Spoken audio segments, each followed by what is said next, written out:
Hey guys, Ford and Dodge here. This is going to be my first, I guess, real YouTube video that I post. I'm going to be doing a little how-to bumper removal, and I'm going to be replacing some internal structural pieces in the bumper because did a whoops, and I smoked the bumper on the ground because there was some road work going on, and the roads were just at too much of a different level, and I hit the bumper on the ground and it cracked a bunch of internal plastic pieces. So hope you enjoy it. Got the car jacked up in the air already. Jack stands for safety, of course. Got the wheels off already. Already made a little bit of headway on the car. It's pretty straightforward. So all you gotta do is yank off these two, I guess, little plastic pieces that have what people call cup holders. And it's really easy. You pull on it real gently, and there's three clips on the bottom that you gotta break loose, and then there's two of these little nubs here that you gotta pull out of the fender here, and here. It's pretty easy. And then you need to pull out this clip, this clip, this clip, this clip, this clip, and this clip. And also, I managed to get these little 10mm nuts off. There's 4 of them, 2 up top and 2 you got to get down below on the bottom. But they are right, I don't know if you can see those, but should be a stud in this vicinity over here.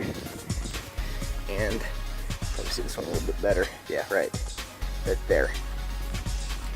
So it's pretty straightforward. It looks like it's in a cruddy place, at least the first set of 10mm nuts, but it's actually a lot easier than it looks. I've been using a 10mm ratcheting wrench, and it's been working pretty good for me. So the next thing I'm going to have to do, oh yeah, and I pulled out all the clips for part of the splash guard here, and it's pretty easy. I already had like replacement clips in here because I had this scat pack splitter on this, put on this car, so I want to make it easy for myself for pulling this back off again. So I put like the normal little push clips, other than these plastic rivets. But all you do to get these out is you just take a little punch and a hammer, and they'll just pop right out. But anyways, so the next bolt, or the next nut, is going to be way up in here, and I don't even know if you can see it. Yeah, there it is. You can see it right there, the stud with the 10mm nut on it. You have to get that off. I'm going to use a bunch of extensions and maybe a swivel head or something. I'll show you what I end up using, what works best for me on getting that off. So let me get that off real quick. So I got that nut out, and it was pretty sucky, but it wasn't the worst thing I've ever done. What I found that was best for me was using a fairly long extension of a 3/8 drive ratchet and a swivel head. I didn't have make sure you get a deep well 10mm. I didn't have a 3/8 deep well 10mm, so I had to get a 1/4 inch adapter. But that's what seemed to work best for me. And then right here, there's going to be also another 10mm bolt that you have to get out. I mean, fairly easy. And then just give this body panel right here a firm tug, and it'll pop out really easy. So I'm going to go do the other side, and then show you how to remove the bumper from the body. So when I hit the ground, it did a little bit more damage than I thought. I ended up taking off both these tabs off my little, I guess you'd call it wind diffuser or whatever, the thing underneath the car, which is kind of irritating because this one's off of a SRT, or it's supposed to be used for an SRT because it's got brake ducting in it. And I wanted to utilize the brake ducts, but looks like I'm going to either be modifying this to put it back on or buying a new one. And after spending $600 in plastic parts just to repair the inside of the bumper, I don't know if I'm actually going to replace it or not. But we'll see. So you can either take it off, the bottom part off, these two bolts here, or you'll have three, I believe they're 8mm bolts right here. I'm going to probably end up having to take these off anyways because I want to get pretty far into the bumper. Alright, I should be able to pull the bumper out off the car now. So I got the bumper off the car. Just a couple little pulls. Make sure when you ever put this thing back on, just make sure you line up that pin right there and then those two bolts, or those two studs. So I've run into actually a little snag here. So whenever you take this off, make sure you remove your fog light, if you have them, your fog light connectors and the main connector to the fog lights and your turn signals slash, I guess, driving lights on the side markers, that's what they're called. So it looks like I'm gonna have to do, I'm still running into a snag, and it looks like I'm just gonna have to cut these zip ties, and I should be able to get the rest of this off pretty easy. So I pulled out the headlight too. It's pretty easy. It's just three 8mm bolts right there, there, and there, and then there's just a little clip that slips into there. I pulled it out because when I had changed out for LEDs, I broke off the end, I guess dropped off the end, or broke off the end to this the incandescent stock bulb. So and it fell down in the housing. So I thought I might as well while I have the bumper off, I'll pull this out too. So I got the bumper inside. It's not actually as intimidating as I thought it would be. So it looks like, so I'm going to be replacing I'm going to be putting these in here. So these little corner guards that are supposed to actually finish off the splitter, so it meshes up with the body a little bit better. And I'm going to be finishing off my brake ducting with these SRT brake cooling duct extender thingies. I don't really know what they are. And considering I ripped out the old plastic ones because I was trying to get better airflow, like a dingus, I do not remember how these things go together, so I may be using some YouTube magic, or maybe referencing another YouTube video to do this. So this will be fun. And then I'm also replacing pretty much every Challenger owner has this issue. It's the weather stripping, this little piece here, the weather stripping that goes up at the top of the bumper. That's supposed to seal the hood with the bumper.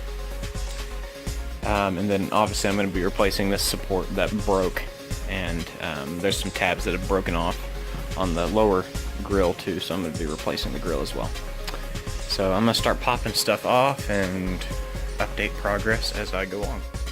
Okay guys, it doesn't feel like I've made a ton of progress, but I guess I have a little bit. In order to take this big piece out, you do have to take off this bottom shield here, which there's supposed to be 5 screws, but I only have 4, and they're actually 7mm. I have switched between 6 and 8, and it's been very irritating, but I'm going to get that off next. What I have done as well is I fixed my splitter. Some of these tabs weren't all the way in, so this would actually be able to hopefully hug the body a little bit better when it's all put back together. I managed to get the old weather stripping off over there, and the new weather stripping on top here. I did not use the plastic rivets, so if it needs to come off again, it will be a little bit easier. So I'm going to go get me a 7mm and start tearing this apart so I can get to this support off. So I got the lower valence out and the support bracket out. There's no need to actually remove the lower valence because it all just is kind of one assembly. Well, it all bolts together, but the The lower valence itself just bolts to the support. So I'm going to yank off all the hardware and transfer it over to the new one and install the new one back on. It was actually a pretty easy removal process. You just got to give it a nice firm tug and not be afraid to break it, because the tabs on the bumper are kind of like a more of a rubbery type plastic, like, you know, like the way the Rubbermaid trash cans feel. It's kind of more rubbery plastic than like a hard plastic. So don't be afraid to pull on it a little bit, and it'll eventually come loose. Alright, I'm gonna switch over the hardware and I'll give you updates from there. Okay, so it took me a while, but I got all the hardware switched over and the lower valence and support back in. It was a booger. These tabs are no joke. Just be patient with them, just kind of finesse them a little bit. Make sure you have even pressure on both ends to help you push them together. Just a tip that helped me out, or that'll help me out in the future, is I put the stock screws back in the top, but I used like push pins and stuff to fill the bottom holes and stuff, because these tabs like to break, and I lost a lot of hardware with them, these tabs breaking and stuff. I also put tabs and push pins just to finish off the getting the splitter back together. On a level, or on a difficulty level to do this job, I'd say it's about a 6, just because it's a lot of little plastic pieces that you're worried about breaking. So what I'm going to do next is, I actually managed to buy the wrong part for these little air dam things. So what I'm going to have to do is I'm going to have to cut a hole, find the hole and cut the right one. By using these little tubes here. So it looks like I'm going to have to drill a hole for this one, and this one kind of hangs over the edge. I'm not really going to know what I'm going to do about that one, but we'll figure it out. Alright guys, I am finally done. I got all the holes cut. You can't see it, you'll see it with it back on the car, but I got both the air brake ducts put in, the holes cut. Everything is nice and tight, no tabs broke, I didn't break anything at all. Everything is lined back up where it needs to be. So let's go put this thing back on the car. Alright guys, the car is back together. I didn't really bother with doing the reinstallation process because it was pretty much reverse of what it was. Remove it. It looks so good, it looks so much better. Everything looks so flush now, like it's supposed to be.